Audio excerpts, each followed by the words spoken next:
In this lecture, we're gonna show the boundary cut tool. Boundary cut tool is the same tool as boundary boss, but except adding material, we're gonna cut material between profiles in two directions. So here we have this feature, solid feature, and we have two sketches. So let's go to the features and let's choose here boundary cut. So now as you see here, we have direction 1 and direction 2. For direction 1, we're gonna choose this profile and this profile here, like this. And we can click OK. And now we got this result. If we go back, edit feature, here we have connectors.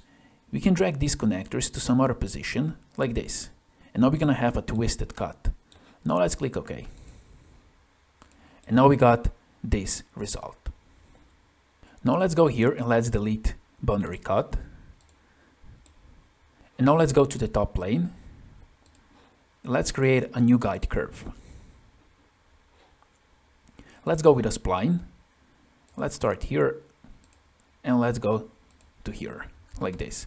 Now let's make this point and this circle pierce relation, and between this line and this point pierce relation, like this. Let's exit sketch.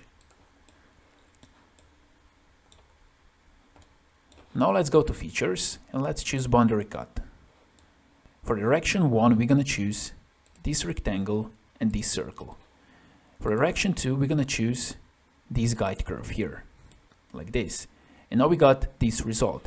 Here we can also change the influence of the guide curve, and now we have global. We can go to next edge, like this. And now we're gonna got this result. Let's click OK. And now we got this result. We can also go back, edit feature.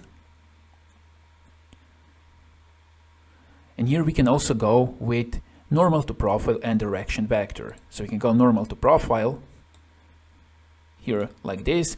And for the profile 1 and profile 2, we can also choose normal to profile or direction vector. So it's the same thing as with the boundary boss base, but except here we cut material.